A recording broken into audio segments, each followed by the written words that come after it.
Saya ingin berkisah sejenak dengan menyampaikan Quran surah ke-7 Al-A'raf ayat 172. Allah berfirman, A'udzubillahi minasyaitonir rajim, wa idz akhadha rabbuka min bani adama min zuhurihim dzurriyyatahum wa ashhadahum ala anfusihim alastu bi rabbikum qalu bala syahidna. Ada ayatnya? Baik ya, di Quran surah ke-7 Al-A'raf ayat 172. Wa idz akhadha rabbuka min bani Adam. Kata Allah, dan ingatlah, pahamilah, pelajarilah, dalamilah.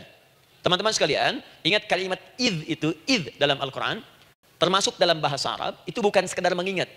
Idz itu bisa mengandung arti memahami dengan dalam. Menganalisis. Ya, memaknai itu idz. Jadi bukan sekedar mengingat. Bukankah ibu kalau mengingat sesuatu berusaha mendalaminya? Ya, kalau nggak percaya saya tanya begini. Coba ibu ingat kemarin jam 5 sore ada di mana? Bukankah sekarang sedang mendalami sesuatu? Sedang mencari memori jam 5 sore kemarin ada di mana? Setelah itu dihimpun jadi sesuatu lalu disampaikan dengan terstruktur, dengan rapi. Oh, kemarin saya ada di sini, di sini, di sini, mengerjakan ini. Itu idz dalam bahasa Arab. Jadi kalau di Al-Qur'an ada kalimat idz, itu berarti bukan sekedar kita diminta mengingat tapi juga merenung, mendalami, memahami dengan dalam. Paham insyaallah? Baik, sekarang perhatikan. Nanti kalau ibu baca Al-Quran, maksud saya, ibu bisa menerjemahkan sendiri dan memahami dengan baik. Ya, misal kalimat idz pertama dalam Al-Quran misal ditemukan di Quran surah kedua ayat 30. Wa idz qala rabbuka lil malaikati inni ja'ilun fil ardi khalifah. Idz akan ditemukan. Nah, sekarang ayat tentang korelasinya dengan doa, kita buka Quran surah ke-7 tadi ayat 172. Wa idz akhadha rabbuk, dan pahami ya kata Allah, renungkan ya, maknai dengan dalam ketika Allah menyampaikan, membuat komitmen dengan semua anak cucu Adam tanpa kecuali. Semuanya. Ingat kalau ditemukan kalimat Bani Adam. Bani Adam disebutkan 7 kali dalam Al-Quran. Ya, berapa kali? 7 kali. Kalimat Bani Adam. Bani Adam. Ini menunjuk pada semua keturunan anak cucu Adam sampai selesai kehidupan. Ya, dari Nabi Adam alaihissalam, kemudian pasangannya Sayyidah Hawa alaihissalam, kemudian keduanya mulai berumah tangga, melahirkan keturunan. Diabadikan di Al-Quran surah keempat, ya, surah Ibu, ayat yang pertama. Ya ayyuhan nasu taqu rabbakumul ladzi khalaqakum min nafsin wahidah wa khalaqa minha zawjaha. Di situ kemudian ada Adam, zaujaha Hawa. Ya, wabatha minhuma rijalan katsiran wa nisaa. Dari situ turun keturunan laki-laki perempuan, laki-laki perempuan. Nanti menyebar, Bu, ya, menyebar. Ada yang ke Chicago, ada yang di Chicago, ada yang di Singaparna, ada yang di Singapura. Semua nyebar. Ya, di Sunda, dari Jawa sampai ke Sumatera, sampai Indonesia, sampai Nusantara, sampai Asia, Eropa, sedunia.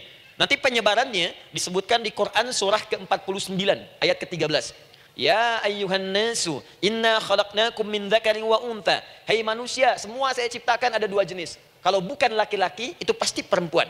Jadi tidak ada yang ketiga. Ingat ya? Kalau bukan laki-laki siapa?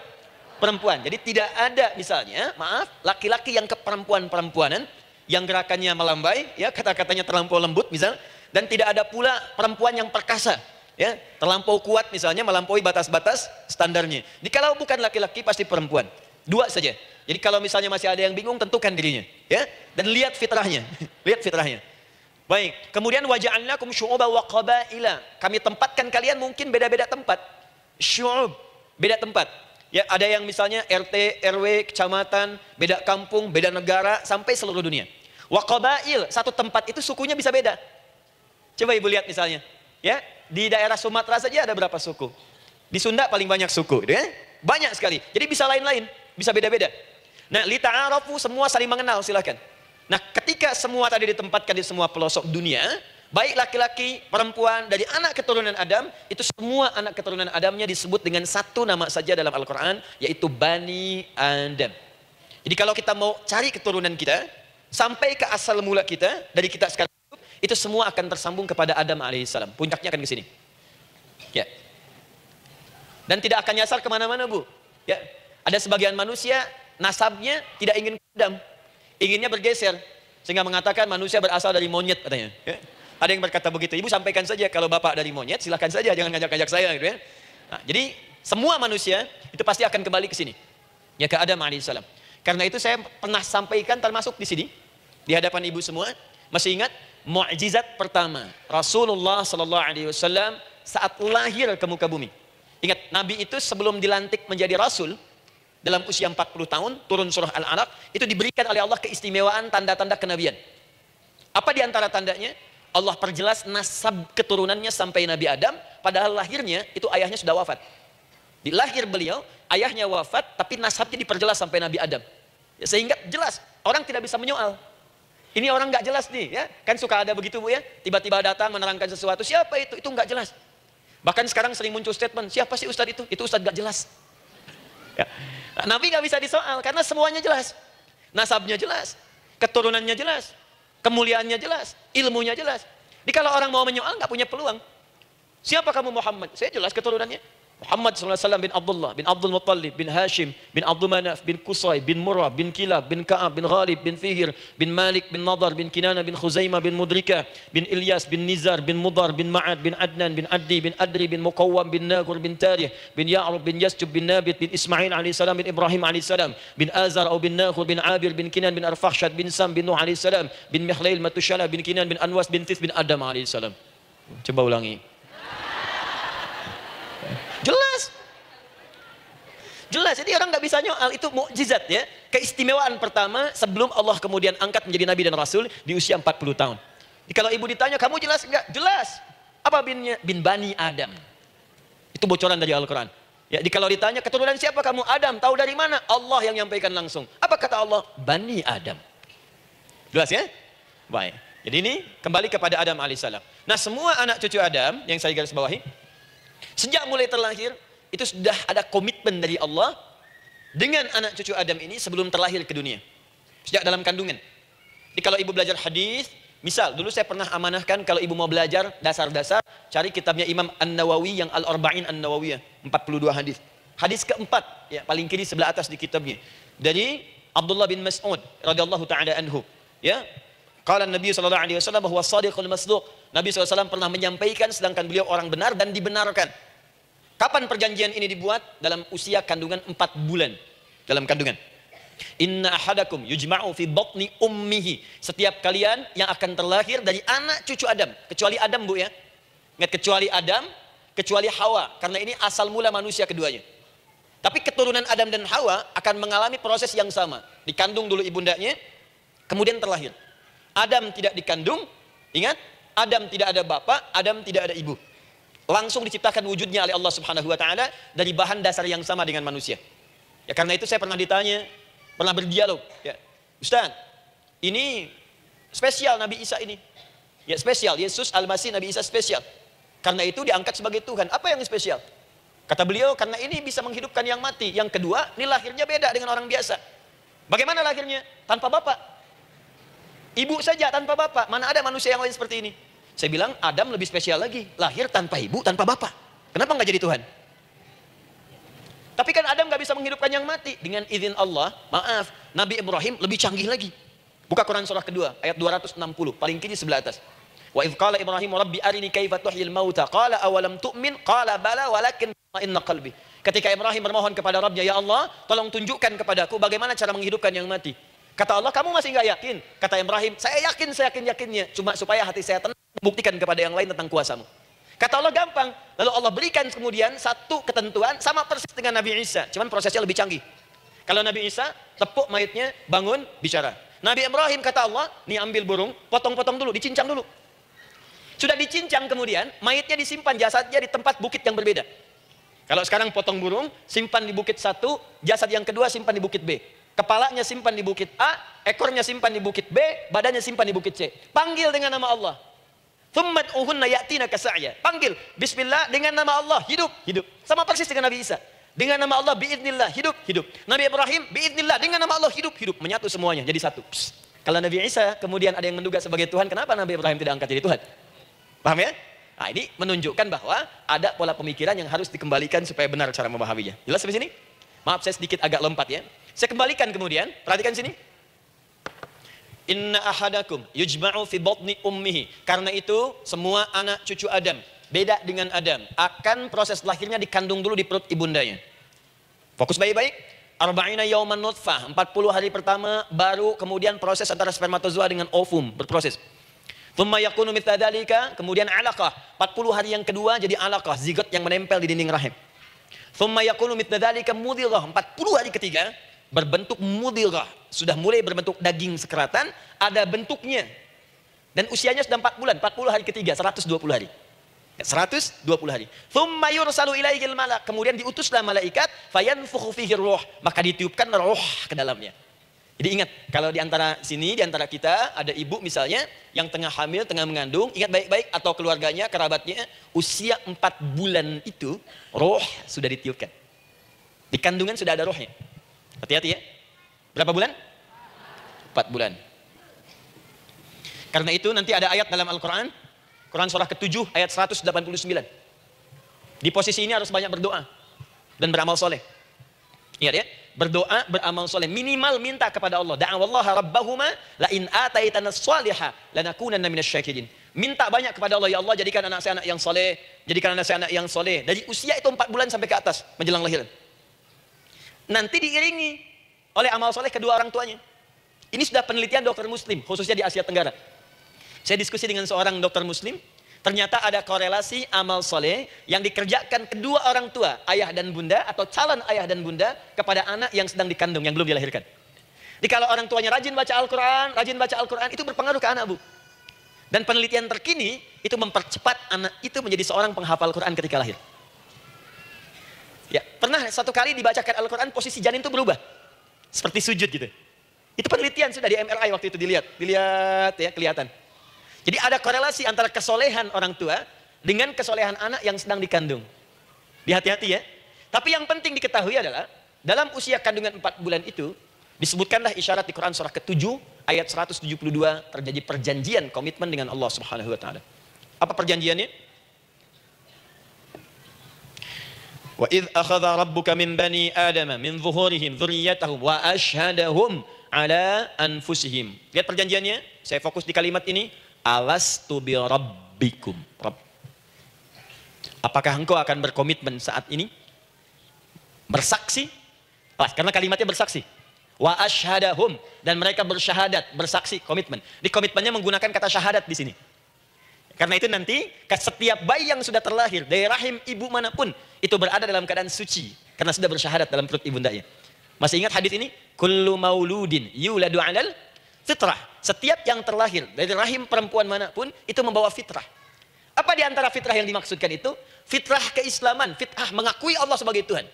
Itu nanti ada di Quran surah ke-30 ayat ke-30, paling kanan sebelah atas. Quran surah 30 ayat 30. Fa'aqim wajhaka lid-dini hanifa. Hai setiap manusia, fa'aqim wajhaka, hadapkan, pasrahkan, arahkan dirimu sepenuhnya. Lid-dini, pada ketentuan ad-din, hanifa dengan lurus. Di setiap manusia itu punya fitrah untuk beragama. Punya kecenderungan untuk mencari Tuhan. Silakan ibu cek, manusia manapun yang pernah hidup, itu pasti akan mencari Tuhan. Silakan. Karena itu Allah beri jalan, begini cara mencarinya. Fitratallahi allati fataran nasa 'alaiha, itulah fitrah manusia yang telah Allah berikan pada dirinya bahkan sebelum dia terlahir. Di antara fitrah manusia ada kecenderungan untuk mencari Tuhan. Ada kecenderungan untuk mendekat kepada Allah. Bahasa Qur'annya din, lid-dini hanifa. Apa itu din? Itulah Islam. Quran surah ke-3 ayat 19. Inna dina indallahil Islam. Karena itu silakan cek, semua orang itu pasti akan mencari Tuhan. Setiap manusia. Ada yang melihat kayaknya ada di hewan, kayaknya ada di pohon, kayaknya ada di alam, kayaknya ada di patung, kayaknya ada di... Mencari dia. Terus Allah beri jalan. Kalau kamu ingin mencari yang benar, din yang dimaksud Islam, diberikanlah tuntunan dalam Islam. Jelas sampai sini? Baik. Karena itulah kemudian, setiap bayi yang terlahir itu disebut oleh Nabi dia suci, dia bersih, karena telah membawa risalah Islam dalam dirinya. Hanya sayang nanti, fa'abawahu yuhawidanihi, au yunassaranihi, au yumajjisanihi. Lingkungan nanti akan merubah dia keluar dari fitrahnya. Bisa dipengaruhi, tiba-tiba berubah misalnya keyakinan. Bisa karena kejadian tertentu, dia jauh dari Allah Subhanahu wa ta'ala. Dia muslim, cuman karena kondisi tertentu, pekerjaan menjauhkan dia dari Allah, lupa sholat. Telenovela menjauhkan dia dari Al-Quran. WhatsApp, Facebook, media sosial melupakan dia dari ibadah. Coba ibu, kalau online setiap hari berapa kali dengan media sosial? Ganti status. Online dengan Allah berapa kali dalam sehari? Coba hitung. Online dengan Allah, yang paling maksimal kan sholat fardu. 5 kali. Kalau 1 kali 5 menit kali 5, cuma 25 menit. 25 menit online dengan Allah. Berapa menit online dengan media sosial yang tidak nyata? Dan cita-cita masuk surga. Ayo sini. Nah, saya belum selesai. Jadi yang pertama, dalam perjanjian 4 bulan ini, pertama ada komitmen bersyahadat menuhankan Allah. Tapi yang kedua, ini yang dahsyat. Perhatikan kalimatnya, fokus. Saat Allah memperkenalkan dirinya, dalam kandungan kita, usia 4 bulan itu, dengan nama apa Allah memperkenalkan dirinya? Coba lihat ayatnya. Alastu bi rabbikum, dengan nama Rabb. Wa idh akhadha rabbuka min bani adama dzurriyyatahum, awas, wa asyhadahum ala anfusihim alastu bi rabbikum, dengan nama Rabb.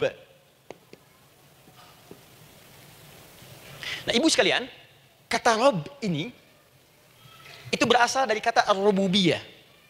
Ar-rububiyah yang berarti sifat merawat, memberikan semua kebutuhan. Saya ulang ya. Merawat, memberikan semua kebutuhan. Sudah? Menyayangi, memaafkan, mengasihi, mengampuni. Masya Allah. Merawat, memenuhi sebuah kebutuhan, menyayangi, memaafkan, mengampuni. Jadi semua hal yang terkait dengan perhatian ada pada kalimat Rabb. Sifatnya disebut dengan rububiyah. Zat yang memperhatikannya disebut dengan Rabb, namanya Rabbun. Baik. Pelan-pelan. Nah, seakan-akan Allah ingin berkata begini, hei, engkau buat perjanjian dengan saya sekarang. Engkau bersaksi, saya sebagai Tuhan, siap bersaksi, menuhankan saya. Nanti ketika kamu lahir, apapun yang kamu butuhkan dalam kehidupan, aku akan berikan. Kamu akan saya rawat, kalau sakit, kamu saya sembuhkan. Minta sesuatu yang kamu butuhkan, saya akan berikan. Kamu butuh sesuatu, saya akan hadir. Kamu salah minta maaf, saya maafkan. Kamu dosa minta ampun istighfar, saya ampuni. Kamu ingin sesuatu yang lebih baik, saya berikan. Pokoknya semua yang kamu inginkan selama engkau butuhkan yang itu baik, aku berikan. Kira-kira, maaf Bu ya, maaf sekali. Kalau ada yang nawarkan pada ibu, mau nggak ikut saya? Nanti sebuah kebutuhannya saya berikan. Kalau sakit saya berikan jaminan kesembuhannya. Kalau butuh sesuatu saya berikan. Kalau ingin ini itu selama butuh saya sampaikan. Kira-kira ibu nolak atau ikut? Baik. Ikutnya mikir dulu atau tidak? Tidak. Jangankan yang tinggi-tinggi Bu ya. Suami aja nawarkan. Mah mau nggak ikut papa? Papa nanti kasih handphone S10. Oh. Sama gelang nggak Pak? Ikut ya. Dan tanpa pikir. Dalam bahasa Arab, sesuatu yang disetujui tanpa difikirkan lagi, itu disebut bala namanya. Bala, sekali saja. Sekali, ya, tidak 2 kali. Tidak ditambah, tidak dikurangi. Ingat, kalau Allah sudah sampaikan kalimat, jangan tambah, jangan kurangi. Ya. Bala, tidak ditambah nga, tidak disebutkan 2 kali. Bala. Ya. Bala itu artinya siap. Ya. Tanpa pikir. Karena memang nggak ada yang dipikirkan lagi. Apa yang mau dipikirkan?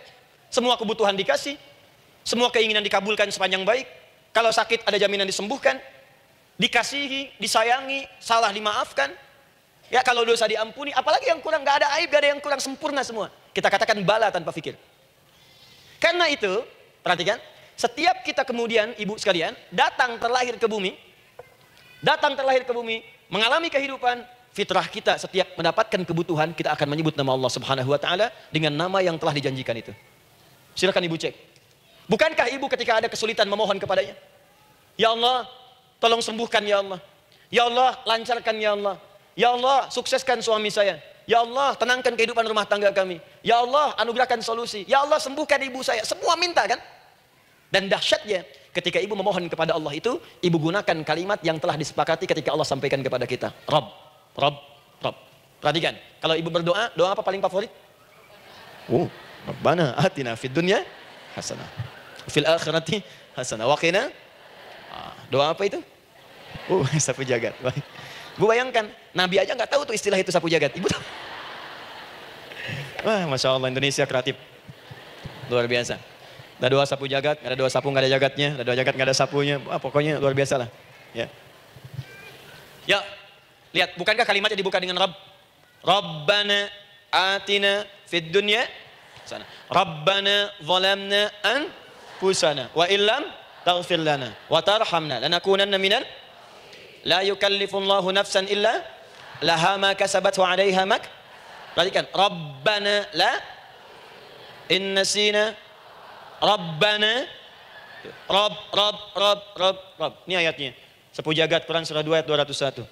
La yukallifullahu Quran surah 2 ayat 286. Rabbana zalamna Quran surah 7 ayat 23. Yang ingin saya sampaikan, setiap kita butuh sesuatu, kita menyebut namanya dengan kalimat Rabb. Kenapa kita katakan Rabb? Karena Allah sendiri menyebutkan dengan kalimat Rabb. Alastu bi rabbikum, saya nanti adalah Tuhan yang akan memperhatikan kalian, menyayangi kalian. Saya Tuhan yang akan merawat kalian, memberikan semua kebutuhan. Makanya ibu tuh kalau ada persoalan nagih seakan-akan ke Allah. Ya Allah, kan engkau yang berjanji kepada saya. Engkau yang berjanji, engkau yang menepati, ya Allah, karena engkau Tuhan. Kalau manusia, dia berjanji, dia yang mengingkari. Dia awali, dia yang akhiri. Tapi engkau beda, ya Allah. Kenapa? Engkau berjanji, engkau yang menepati. Quran surah ketiga ayat 9. Innallaha la yukhliful mi'ad. Engkau yang berjanji, engkau yang menepati. Engkaulah awal dan akhir dari semua hal. Engkau mengatakan saya Rabb yang akan memberikan semua kebutuhan. Sekarang saya butuh, ya Allah. Engkau berjanji akan menyembuhkan, sekarang saya sakit, ya Allah. Engkau berjanji akan memberi solusi, sekarang saya sedang punya masalah, ya Allah. Engkau berjanji akan memberikan kesuksesan, sekarang saya sedang menapaki itu, ya Allah. Makanya ibu sebutkan kalimat Rabb, Rabb, Rabb, Rabb. Jadi sesungguhnya doa itu adalah fitrah dari setiap manusia karena mulai dibangun komitmen sebelum dia dilahirkan ke muka bumi. Jadi kalau kita bicara tentang doa, doa itu fitrah kehidupan bagi setiap manusia. Hidup. Sekaligus penanda komitmen yang membedakan antara Khalik dengan makhluk. Hamba dengan Allah. Manusia dengan Tuhan. Kan Allah katakan, saya Rabb ya, saya yang ngasih, saya yang Tuhan. Berarti kita yang makhluk kan? Kita yang butuh kan? Allah yang memberi, kita yang butuh. Untuk membedakan mana yang butuh, mana yang ngasih, maka pembedanya adalah doa. Jadi kalau ada manusia yang nggak pernah doa selama hidup, itu tandanya ada yang salah dengan kehidupannya. Karena seakan-akan dia nggak butuh Tuhan. Sebab perbedaan manusia dengan Tuhan itu sebelum lahir, salah satunya ditunjukkan dengan sifat butuh kita kepada Allah. Makanya sekaya-kayanya orang, itu pasti berdoa.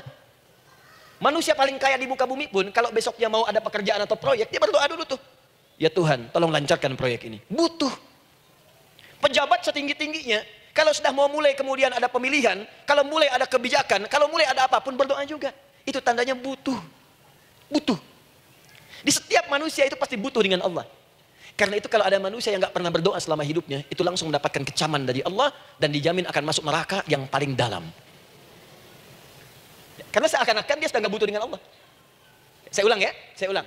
Doa itu fitrah hidup manusia yang sekaligus menunjukkan statusnya sebagai hamba. Jadi kalau ibu update status di media sosial, mulai sekarang tuliskan hamba. Hamba. Sudah. Mau sifatnya apapun tetap hamba. Ya, mau pejabat, mau orang kaya, mau cukup, mau macam-macam, mau ustadz, mau syekh, mau habib, tetap ujungnya hamba. Dan butuh penghambaan itu diwujudkan dalam bentuk doa. Muncullah Quran surah ke-40 ayat ke-60. Wa qala rabbukum, Rabb, selalu Rabb. Wa qala rabbukum ud'uni astajib lakum.